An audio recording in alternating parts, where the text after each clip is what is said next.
అందరికీ నమస్కారం అండి. నేను మణికుమార్ని, కుంభకోణం కాపురం భాష విజయవాడ నుంచి. చాలామంది ఏంటంటే వ్యాపార పరంగా ఏదైనా వాస్తు ప్రకారం అడుగుతున్నారు. అంటే మనకి వ్యాపార స్థలంలో ఏదైనా పెట్టుకోవడానికి ఒక పాజిటివ్గా ఉండేది ఏదైనా కావాలి అంటున్నారు. అది మనం తాబేళ్ళు ఎలా పెడతామో అలాగే కామధేను, నాకు తెలిసి చాలామందికి తెలుసు, ఆవు దూడను అయితే వ్యాపార స్థలంలో పెడతారు. ఇంట్లో అయితే నార్త్ వైపు కానీ లేదంటే ఈస్ట్ వైపు కానీ పెడతారు. సో మెయిన్ ఏంటంటే ఆవు దూడలు వచ్చేటప్పటికి మీకు ఆవు దూడలు పెట్టడానికి మెయిన్ కారణం అంటే ఆవు దూడలు వచ్చే మనకు పాజిటివ్ ఏంటంటే శ్రేయస్సు మరియు సమృద్ధి, తర్వాత విజయ అవకాశాలు, అదృష్టం, ఇవన్నీ కూడా ఆవు దూడ తత్వం. అంటే ఆవు దూడ వల్ల మనకు వచ్చే విజయ అవకాశాలు ఎక్కువ.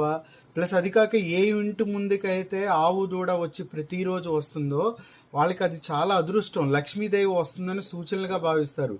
సో ఇప్పుడు ఏంటంటే ఆవు దూడలు యాక్చువల్గా ప్రతి ఇంట్లో పెంచేవాళ్ళు ఒకప్పుడు ఉండేవి, ఇప్పుడు అలా లేవు. కాబట్టి సో ఇంట్లో మనం అట్లీస్ట్ ఆవు దూడ విగ్రహమైనా పెట్టుకోవాలి. అలాగే కొంతమంది అపార్ట్మెంట్లో ఆవు దూడని తీసుకెళ్ళడం కుదరదు. 3 అంతస్తులు 4 అంతస్తులు ఉంటే ఆవు దూడలు ఎక్కలేవు. సో వాళ్ళకి ఏంటంటే ఇలా ఆవు దూడతో కూడా మనం గృహప్రవేశం చేయొచ్చు. సో ఆ భాగంలో మీకు 3D ఎంబోజింగ్లో చూపిస్తున్న వెరీ స్పెషల్ అనమాట. ఇక్కడ చూస్తే మధ్యలో కమలం, చుట్టూ కూడా ఆవులు నడుస్తున్నట్టు ఉంటాయి. ఇలా మొత్తం ఈ పీఠం చుట్టూరుతూ ఉంటాయి అన్నమాట.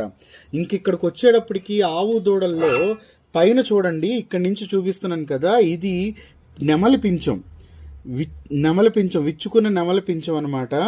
అలాగే ఇక్కడ ఆవు కళ్ళు చూస్తే డీప్గా హోల్స్ పెట్టారు. దీనివల్ల ఏంటంటే మనకి నిజంగా ఆవు చూస్తున్నట్టే ఉంటుంది. అలాగే సర్వదేవతలు కూడా ఇందులో సంపూర్ణంగా ఉన్నారు. బ్రహ్మ ముఖంలో చూడండి, ముఖ భాగం కానీ చెవుల భాగం కానీ మీరు ఏ భాగాన్ని వెతికినా సరే బ్రహ్మ, విష్ణు, మహేశ్వరులు, సరస్వతి, దత్తాత్రేయుడు, అలాగే సుబ్రహ్మణ్య, లక్ష్మి, సరస్వతి, ఈ నారదుడు, ఇక్కడ నారదుడు కాళ్ళ దగ్గర, ప్రతి చోట మీకు అందరు దేవుళ్ళు కూడా ఉన్నారనమాట. సో ఇది హైట్ కూడా వచ్చేటప్పటికి మనకు ఒక 8 ఇంచెస్ వస్తుంది.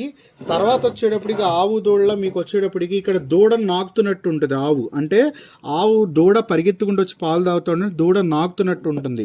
చాలామంది ఈ వెర్షన్లో కూడా అడిగారు నన్ను దూడ నాకుతున్నట్టు కావాలని.